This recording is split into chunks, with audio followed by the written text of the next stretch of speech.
गरीब बहू की कन्या पूजन। अरे सुमिता बहन सुनो तो सही। हाँ बोलो अनुपमा जी। चलो चलते हैं। कहाँ?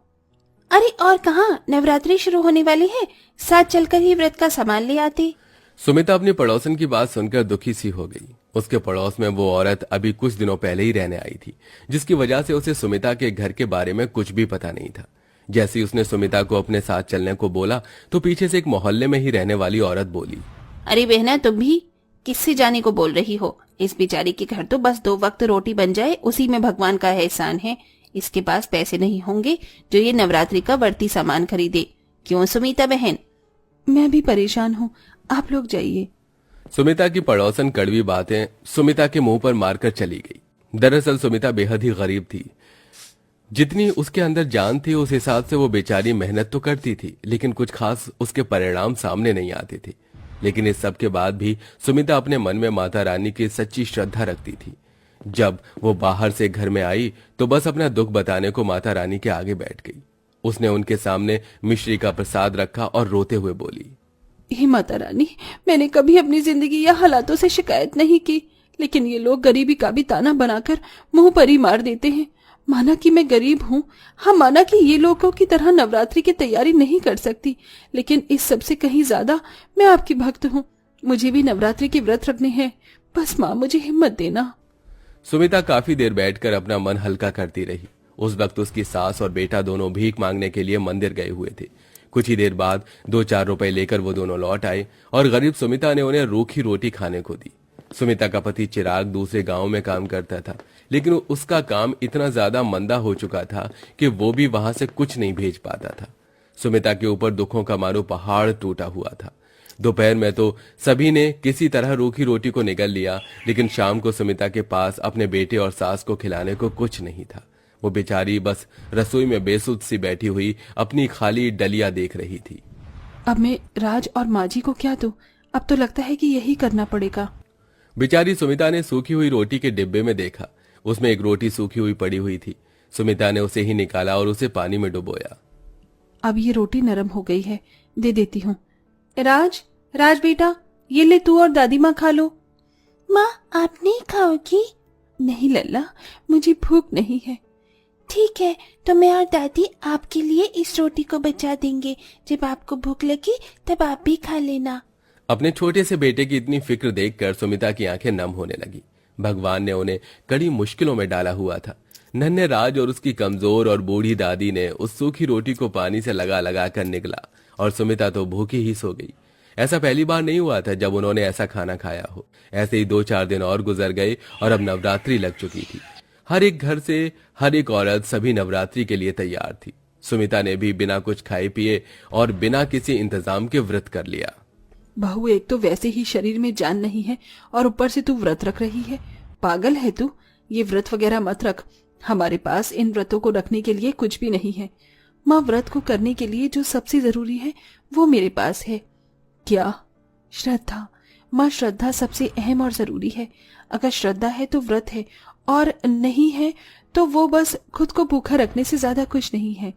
ठीक है बहू, अगर तुझे व्रत रखने ही है तो तू रख ले, मैं क्यों बेवजह तुझे रोकूं।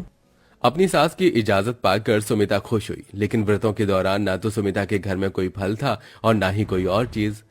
बस सिर्फ उसके यहाँ मिश्री रहती थी, जो भी वो माता रानी को भोग लगाने के लिए इस्तेमाल करती थी। सुमिता ने लगातार नवरात्रि के 5 व्रत बिल्कुल भूखे रहकर पूरे किए, लेकिन आज का छठा व्रत उसे मुश्किल पड़ने लगा, क्योंकि उसे घर का भी काम रहता था और साथ ही अपनी सास और बेटे का पेट भरने की चिंता भी।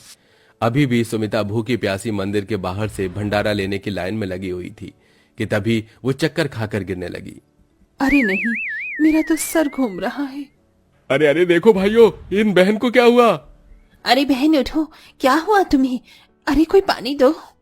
वहां खड़े हुए लोगों ने उस गरीब की मदद की। पानी का छींटा पड़ने से सुमिता जागी और होश में आई। अरे बहन ठीक तो हो?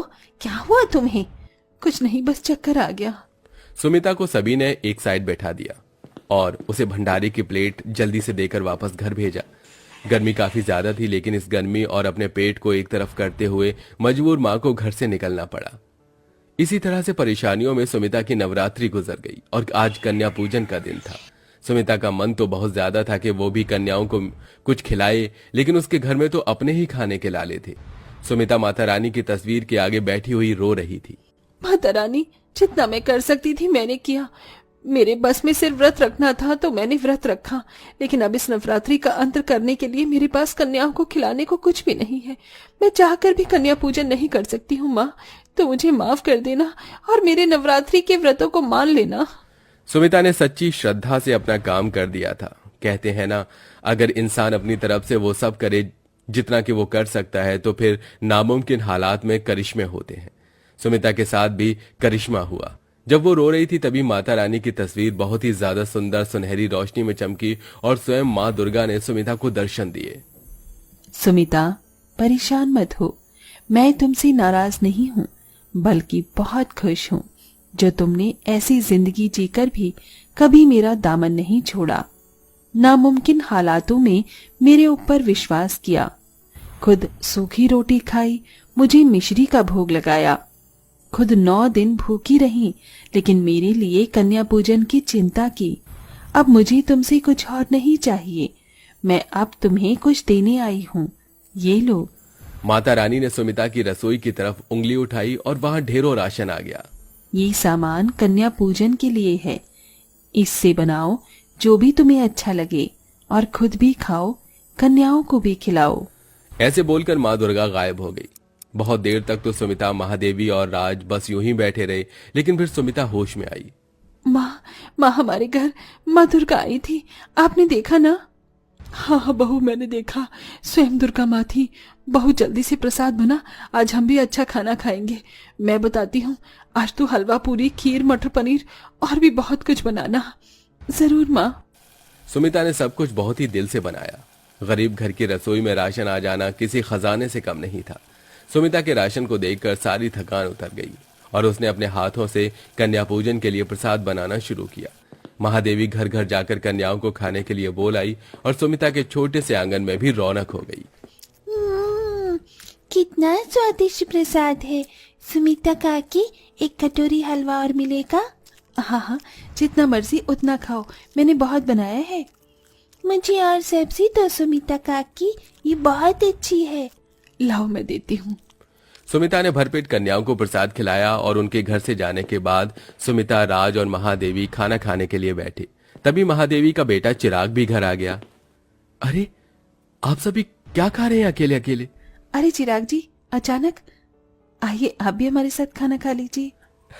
अभी खाऊंगा, पहले तो मेरी बात सुनो। जानती हो आज क्या हुआ?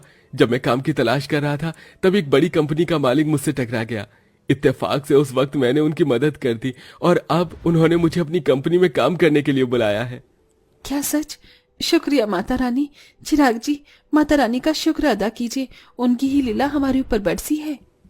सुमिता ने सारी बात चिराग को बताई, जो भी आज के दिन हुआ था। सब कुछ सुनकर चिराग भी हैरान हो गया और बोला, तभी तो मैं कहूं कि जिस घर में मेरे खाने के लाले रहते थे वहां आज इतना राशन कैसे है? यह सब माँ दुर्गा की ही कृपा है। सही कहा, माता रानी हमसे प्रसन्न है चिराग जी।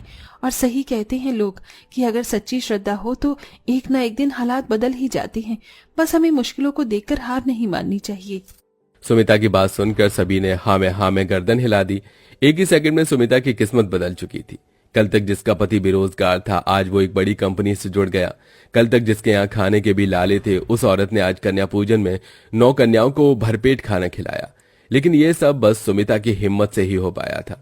अब सुमिता की जिंदगी बदल चुकी थी और अब सब कुछ ठीक हो चुका था। वेल दोस्तों, आप कहां से हैं और आप भी क्या हमारी तरह नवरात्रि के फेस्टिवल को मनाते हैं?